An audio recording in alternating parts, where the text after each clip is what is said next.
dia punya meniaga pasar malam, 5 waktu tak semayang. Memang jumpa. Kan?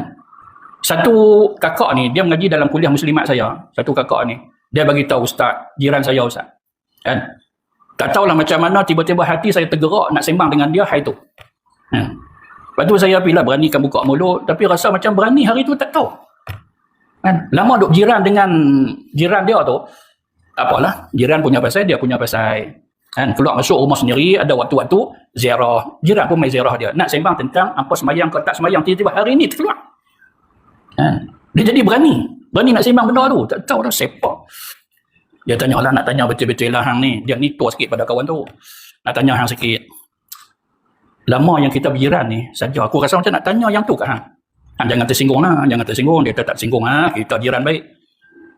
Adakah hang semayang tiap-tiap hari? Mau dia tanya macam tu. Berani tak kita tanya jiran kita macam tu?